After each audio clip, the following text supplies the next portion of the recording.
Hi there. Rejection is a normal part of PR. You can send a strong, relevant pitch and still not get a response or even a no.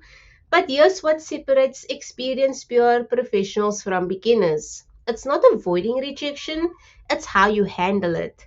Because every no is still part of a relationship, and how you respond can either close the door or keep it open for future opportunities. So, what rejection looks like in PR? Well, rejection doesn't always come as a clear no. It can look like no response at all, where you send the pitch and you don't hear anything back from the publication or the journalist. It can be a polite decline by saying, no, I've already got a lot of other experts interested and I went that direction. It could be a not a right fit right now, so you might have sent a pitch, but it doesn't closely align to who they are looking for or the type of content that they're looking for. So they'll just let you know that okay, it doesn't quite align with what we are looking for. Or being ignored after a follow-up. So you might have sent the pitch, then sent a follow-up, and then you not hear anything back from them. So understanding this is important because silence is just as common as direct feedback in PR. So, why rejection happens and why it's not always about you.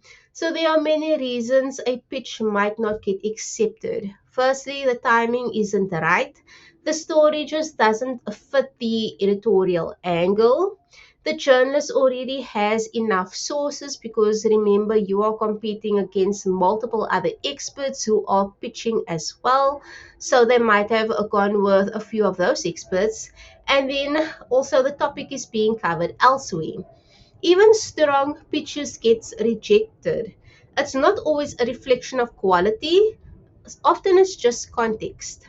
So here are a few common mistakes people make after rejection, and the first one is taking it personally. It's easy to feel like a rejected pitch means that your idea wasn't good enough. But in PR, rejection is usually about fit, not failure. Taking it personally can lead to hesitation in pitching again, which slows down progress because now you've taken it personally, thinking that it might be your expertise or it might be your ideas that you are putting forth.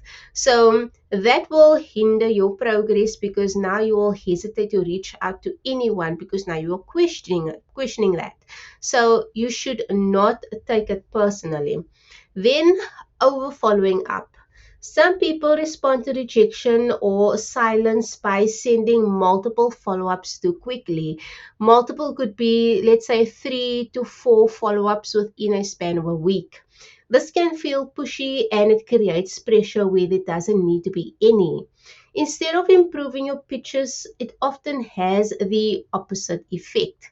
So if you are sending that initial pitch, wait for a few days before you are sending a follow up. However, if it's a query with a strict deadline, there's a good chance that the journalist or editor they aren't looking for any more quotes after that. So you can count that as a pitch that was missed. So then you can always move on to others.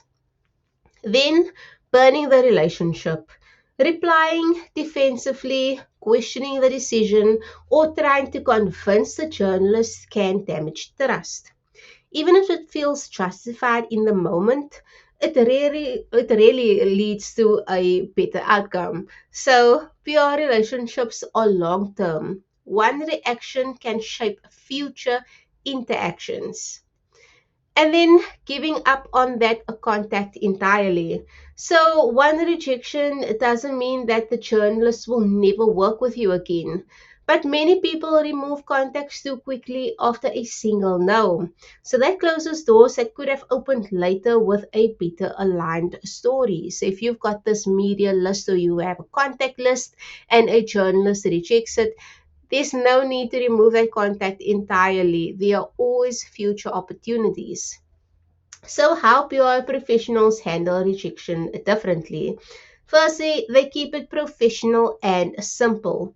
If there's a response, they acknowledge it politely and they move on.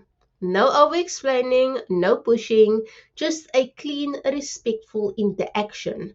This keeps the relationship neutral and open. And then also, they don't force the conversation. If there's no reply, they don't chase endlessly. They understand that timing plays a role and that silence is often situational. They move on to other opportunities without creating friction.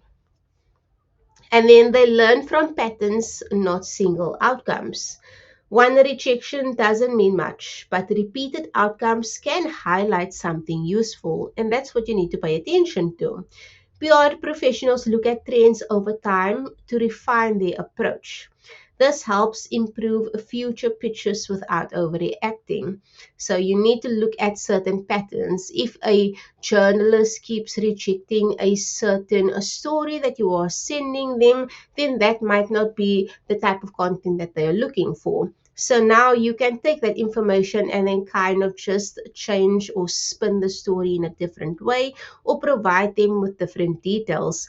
If that is more closely aligned to what they want, then there's a good chance that they'll start accepting your pitches. So then you'll be able to see the trend there and then improve your future pitches. And then they stay visible, but in the right way. Instead of forcing the same pitch, they come back later with an even more relevant story. That keeps the relationship active without being repetitive. So it shows adaptability and awareness. And journalists and editors, publications, they all pick up on this. So if you send them the same repeated thing, over time they'll just start ignoring you because you aren't picking up that that's not what they are looking for. But if you are adapting, it shows that you take into consideration the type of content that they are looking for.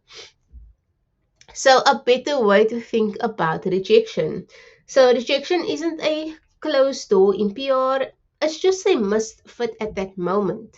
If you treat every interaction as part of a long term relationship, that goal shifts from getting a yes now to being a useful source over time. And that's exactly what you want to be.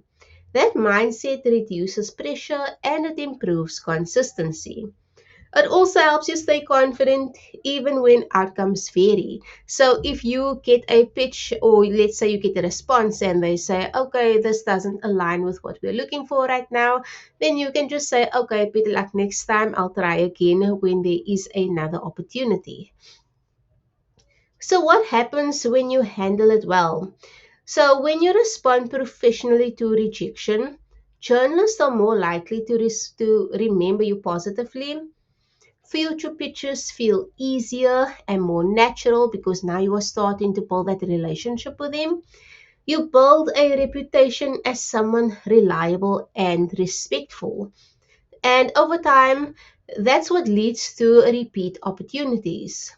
So, rejection in PR is unavoidable, but relationship damage is not.